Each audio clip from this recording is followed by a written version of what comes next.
This channel does not promote any violent, harmful, or illegal activities. All content provided by this channel is meant for an educational purpose only.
আজ হুগলির ঐতিহ্যবাহী ব্যান্ডেলে শ্রী শ্রী মা ওলাইচণ্ডীর বাৎসরিক পূজা। ঐতিহ্যবাহী এই পূজাকে ঘিরে মানুষের উন্মাদনা থাকে চোখে পড়ার মতো। কথিত আছে, মায়ের স্বপ্নাদেশে সরকার খাদ হইতে মতান্তরে বলাকর হইতে মাকে এই তেমাথায় প্রতিষ্ঠা করা হয়। শত বৎসরাধিক সুপ্রাচীন এই দেবদেউল মাতৃমূর্তি খোদিত এই প্রস্তরখণ্ড চির নতুন, কিন্তু কোথা হইতে সরকার খাদে আসিল তাহা অজ্ঞাত। সরকার খাদ বলাকার মৌজায় অবস্থিত একটি পরিত্যক্ত পঙ্কির জলাশয়।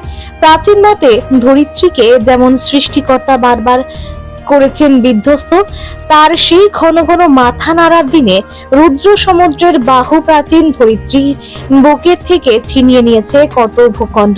তেমনি মধ্যযুগে রাজ্য লোলুপ দস্যু দ্বারা বারবার বিধ্বস্ত হয়েছে আমাদের এই দেশ। লুণ্ঠিত হয়েছে একের পর এক দেবস্থান, দেবদেউল, দেব বিগ্রহ ধ্বংস হয়েছে, উৎখাত হয়েছে, নিক্ষিপ্ত হয়েছে নদীতে, পুকুরে, যত্রতত্র।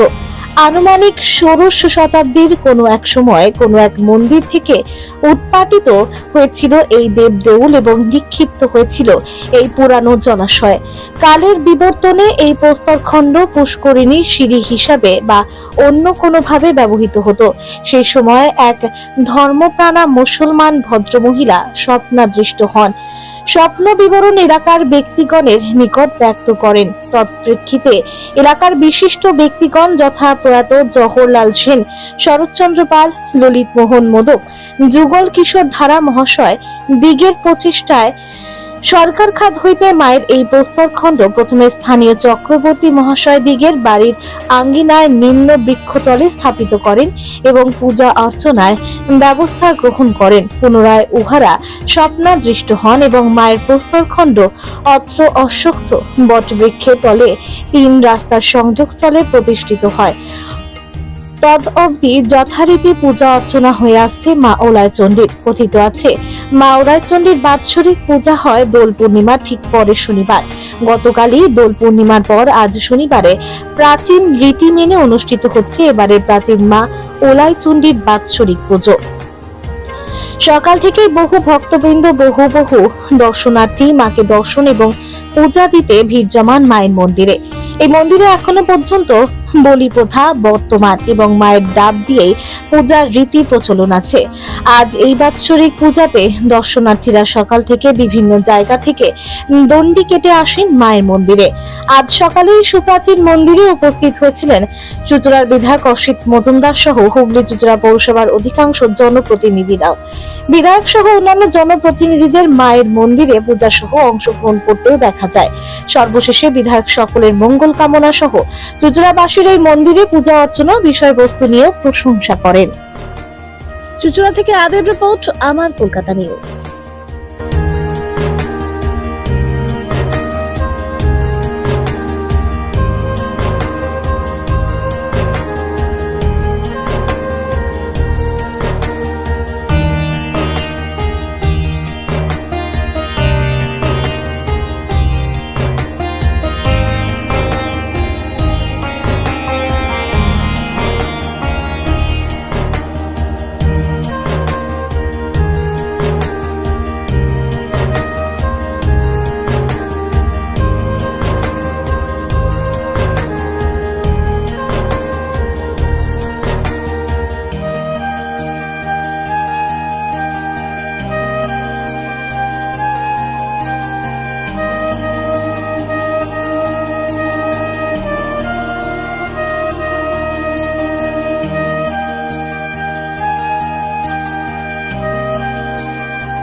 চুঁচুড়ার ইতিহাস, ঐতিহ্যশালী মন্দির শ্রী শ্রী ওলাইচণ্ডী মাতা মন্দির ট্রাস্টি বোর্ড প্রতি বছর এই আয়োজন করে বাৎসরিক পুজোর, এবং এখানে হাজার হাজার নরনারী রাত্রির থেকে লাইন দিয়ে পুজো দেয় সকলের মঙ্গলের জন্য।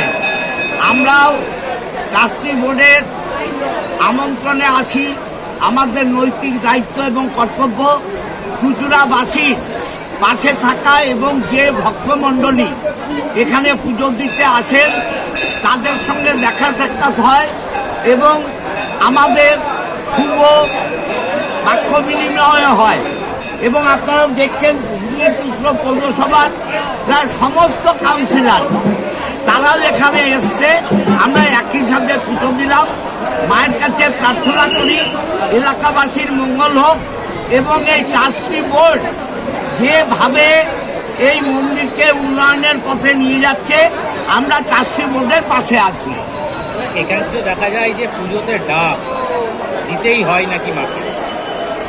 এটা হাজার হাজার ডাব পড়ে। হ্যাঁ, এটা মায়ের উদ্দেশ্যে পড়ে। আমি একটু আগে রবীন্দ্রনগরে একটা বড় ঠাকুরের পুজো থেকে এলাম, সেখানেও হাজার হাজার, যে জিটি রোড বন্ধ হয়ে যাবে। এক একটা ঐতিহ্য এক এক জায়গায় এক এক রকম, সেই ঐতিহ্য মেনেই আমরা চলছি।